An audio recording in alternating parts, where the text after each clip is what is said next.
नमस्कार। आप देख रहे हैं पॉलिटिकल पंचायत। मैं हूं दशरथ सिंह।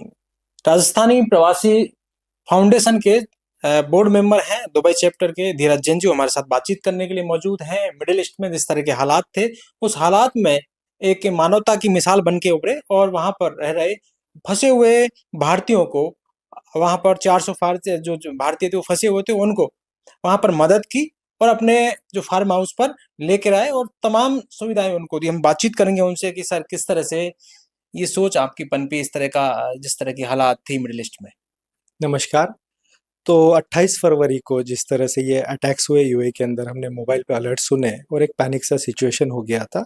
और ऐसे वक्त करना क्या, ये एक बहुत इंपॉर्टेंट चीज़ होती है। लेकिन पुरानी कुछ चीज़ें मुझे याद आ गई। जैसे पुणे के अंदर 2010 में जर्मन बेकरी ब्लास्ट हुआ था और तब मैंने तुरंत उधर ब्लास्ट हुआ, न्यूज़ पता चली, 100 लोगों को इकट्ठा किया और वहाँ पे भेज दिया। और हमारे गांव में, मेरा गांव छोटा सा एक महाराष्ट्र में वडनेर करके गांव है, तो पहले वहाँ ब्रिज नहीं था।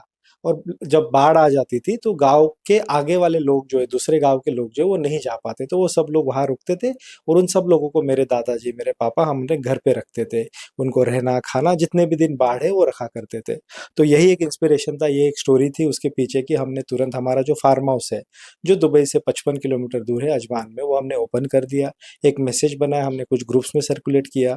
वो मैसेज धीरे धीरे राजस्थान प्रवासी फाउंडेशन तक, इंडियन एम्बेसी तक वहाँ पे पहुंचा।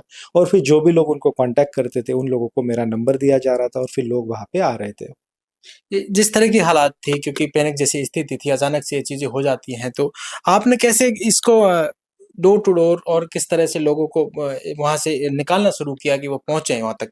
देखो, सिचुएशन ऐसी थी, लोगों के पास ऑलरेडी पैसे नहीं थे। लोग जब एज अ टूरिस्ट वहाँ पे आते हैं तो एक लिमिटेड बजट लेके आते हैं। और जब 8 लोगों की, 10 लोगों की फैमिली आती है और यूएई के अंदर 2-5 हज़ार रुपया पर पर्सन पर डे लग जाता है, तो खर्चा तुरंत होना शुरू हो जाता है। और टूर पैकेज में जब लोग आते हैं तो उनके पास एडिशनल मनी नहीं होती है। तो लोग फार्म पे आना चाहते थे, लेकिन उनके पास ना टैक्सी के पैसे थे, ना कहीं होटल में रहने के लिए, ना खाने के लिए पैसे थे। हमने फिर हमारी गाड़ियाँ उनको लेने के लिए भेजना शुरू कर दिया। 11 गाड़ियाँ हैं, वो सब जगह जा रही थी, लोगों को पिकअप कर रही थी और अपने फार्म हाउस पे लेके आ रही थी। फार्म हाउस के ऊपर सारी सुविधा थी उनके लिए।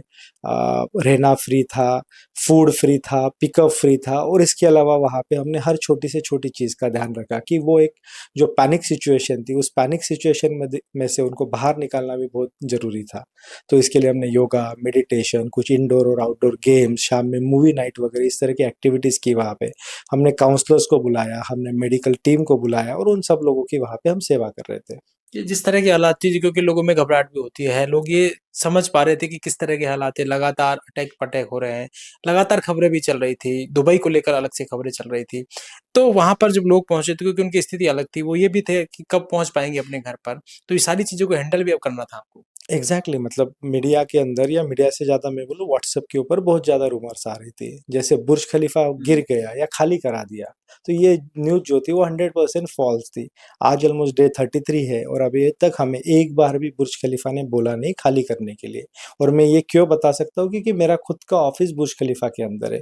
हम हर दिन ऑफिस में जा रहे हैं, हर दिन हम काम कर रहे हैं। तो ऐसी काफ़ी सारी न्यूज़ जो है वो सोशल मीडिया पे फेक चल रही थी। लोग लेकिन जैसे पैनिक सिचुएशन में थे, उनको उनके घर पे बात करना ज़रूरी था। तो हमने फिर हमारे क फार्म के अंदर 8 राउटर लगा दिए, सो दैट ये जो भी 300-400 लोग थे वो अपने लोगों के साथ बात कर पाएँ। और उनको काउंसलर जो थे वो प्रॉपर्ली बात, लोगों को मतलब ऐसा लग रहा था कि अभी हम मर गए, हम खत्म हो गए, अब हमारा कुछ नहीं होगा, हम इंडिया वापस नहीं जा पाएँगे। तो उनको ये चीज़ बताने के लिए कि आप यहाँ पे सेफ हो, हम आपके साथ हैं, हम उन्हीं के साथ उन्हीं टेंट में सोए, उन्हीं के साथ वहाँ खाना खाया। तो 16 दिन तक मैं, मेरी वाइफ, मेरा 14 साल का लड़का, 11 साल की लड़की, हम वहीं पे थे उन लोगों के साथ। और हमने उनको एक ही फीलिंग दिया कि आपका कोई एक छोटा भाई, आपका बेटा, आपकी बेटी, आपकी परिवार बहू, जैसा माहौल आपने दिया। परिवार जैसा माहौल हमने वहाँ पे दिया और उसी से लोग बाहर भी निकले, उसी की वजह से बाहर निकले।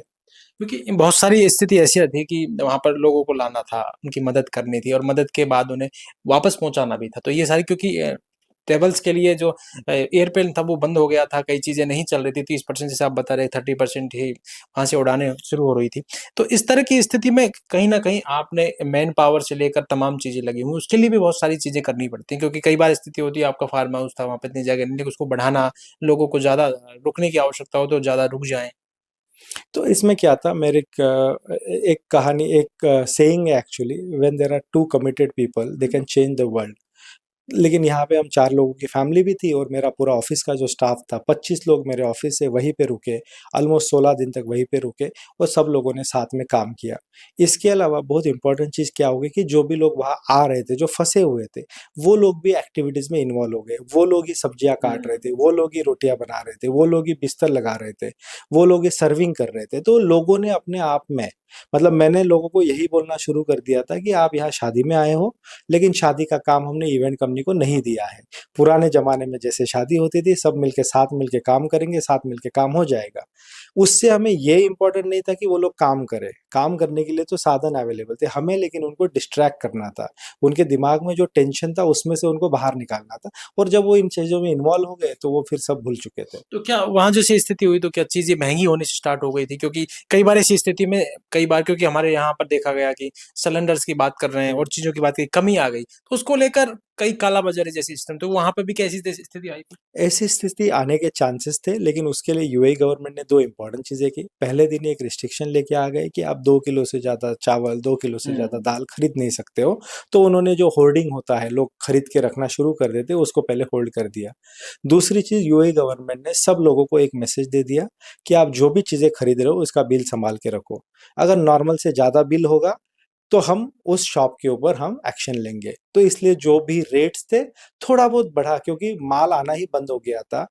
मतलब कुछ शॉप्स तो ऐसी थी जिन्होंने वेजिटेबल को या चावल को भी एरोप्लेन में मँगाया। तो एरोप्लेन में अगर आप मँगाओगे तो खर्चा होने वाला है, महँगा होने वाला है, तो उतना थोड़ा बहुत इम्पैक्ट तो उसके ऊपर 100% आया। इंडियन एम्बुलेंस से किस तरह से आपके संपर्क रहे? क्योंकि लगातार ये बहुत ज़रूरी है कि वहाँ की जो व्यवस्थाएँ सरकार के बिना, उनके बिना ये काम हो नहीं सकता। देखो, ये सारा जो सेटअप था, इसके अंदर तो हमने किसी से ₹1 नहीं लिया, हमने पोलाइटली रिफ्यूज़ किया। लोगों से भी हमने कुछ नहीं लिया, लेकिन इंडियन एम्बेसी का रोल एक बहुत इम्पोर्टेंट रोल था पूरे इसके अंदर, क्योंकि जब भी प्रवासी को कोई प्रॉब्लम होता है, तो वो इंडियन एम्बेसी को फ़ोन करता है सबसे पहले। और इंडियन एम्बेसी ने फिर हमारा नंबर देना शुरू किया, so that people can come and अपने यहाँ पे लोग आ सकें। और हमने इस पूरे इसके अंदर हमने सिर्फ़ रहना, खाना और पिकअप नहीं दिया। ऐसे भी कुछ लोग थे जिनके पास रहने की सुविधा थी, लेकिन खाना नहीं था, तो हमने वो उनको भी ग्रोसरी अवेलेबल भी था। भेजा, हमने उनको टिफ़िन्स भी भेजे। कुछ लोग थे जिनके पास खाना था, जिनके पास रहना था, लेकिन वो एयरपोर्ट जाने के पैसे नहीं थे, तो हमने लोगों को पिकअप करके ड्रॉप भी किया। तो हम 360 डिग्री हर चीज़ में काम कर रहे थे, जिसको जो ज़रूरत है वो चीज़ हम वहाँ पे सप्लाई कर रहे थे। अभी की स्थिति किस तरह की है? क्योंकि अब वहाँ कितने लोग हैं, वहाँ से निकल गए? अपने फार्म पे तो अभी ऑलमोस्ट हम डे 33 पे हैं, तो सिर्फ़ 15 लोग हैं वहाँ पे। हर दिन 1-1, 2-2 लोग जा रहे हैं। कुछ लोग अभी भी आ रहे हैं, कहीं रह रहे थे, लेकिन उनके पैसे अभी खत्म हो चुके हैं, तो लोग फ़ोन कर रहे हैं और वहाँ पे आके रुक रहे हैं। ऑलमोस्ट 400 लोग जो थे वो सारे चले गए हैं। स्थिति के हिसाब से अगर देखें तो यूएई के अंदर अभी टूरिस्ट थोड़े कम हैं, उसकी वजह से काफ़ी होटल्स खाली है। लेकिन वॉर कब खत्म होगा ये अभी तक पता नहीं है, तो इसलिए एनालिसिस करना थोड़ा मुश्किल है कि आगे किस तरह से ये चीज़ें जाएगी।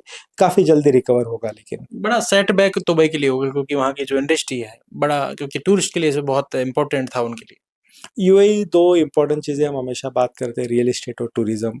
आज की डेट में तो रियल एस्टेट इम्पैक्टेड नहीं दिख रहा है, क्योंकि किसी भी ओनर को बेचना नहीं है।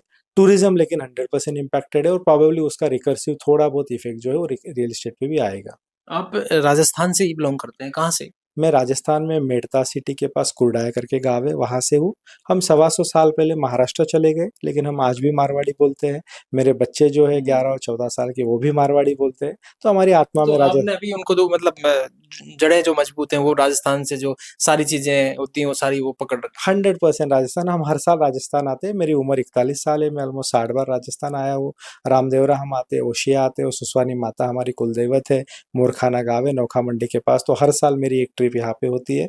तो हम राजस्थान से उतने ही कनेक्टेड है। राजस्थान हमारी आत्मा से गया नहीं है। है। वही आपने दिखाया कि वहाँ पर आपके बच्चे, आपके जो वाइफ़ है, वो इन्वॉल्व हो गए पूरी तरह से परिवार के साथ सेवा की। 100% देखो, ये राजस्थान हम जब भी आते हैं, यहाँ की सादगी जो है, यहाँ की आत्मीयता जो है, वो 100% हमें दिखती है, और वही हमने कोशिश की कि हमारे बच्चे भी उसी लाइन पे चले और वही समाज के काम में आए। मेरा बच्चा जो है 14 साल का, वो हमेशा बात करता है, सेवा is the rent that we should pay to live in this world. इस दुनिया में हमें सेवा करना बहुत ज़्यादा ज़रूरी है। अगर परमात्मा ने कुछ दिया है, कुछ करने का मौका है, वहाँ ऐसी स्थिति आए तो आप क्या कहेंगे? क्योंकि बहुत सारे लोग हैं, ऐसी स्थिति में मदद करनी चाहिए, क्योंकि जब ऐसी स्थिति में कोई मदद करता है, तो वही कहते हैं कि सच्चा परम भक्त होता है भगवान। 100% सेवा परमो धर्म एक बहुत बड़ी लाइन है। हमें सेवा करनी चाहिए। और दूसरी इंपॉर्टेंट लाइन है परस्परो गृह जीवानाम। हमारी पूरी लाइफ जो है वो दूसरों के लिए होनी चाहिए। क्या लेके आए थे, क्या लेके जाने वाले हम लोग। तो अगर हम लोगों की लाइफ में अगर कुछ इम्पैक्ट नहीं कर पाए तो हमारी ज़िंदगी किसी काम की नहीं है। आप किस बिज़नेस से जुड़े हुए अभी? मैं यूएई के अंदर रियल एस्टेट डेवलपर हूँ और मैं स्टार्टअप इन्वेस्टर हूँ, वेंचर स्टूडियो चलाता हूँ। तो मैं 30 कंपनियों के अंदर पार्टनर हूँ।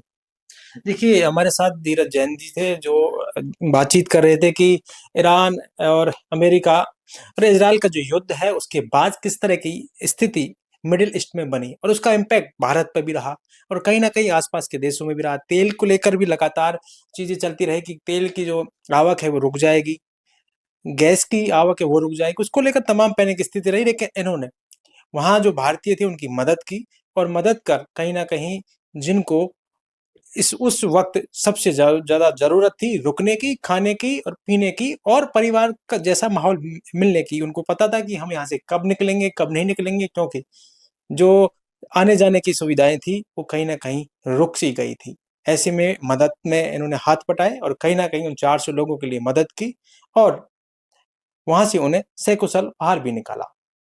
पॉलिटिकल पंचायत के लिए कैमरामैन राकेश के साथ दशरथ सिंह।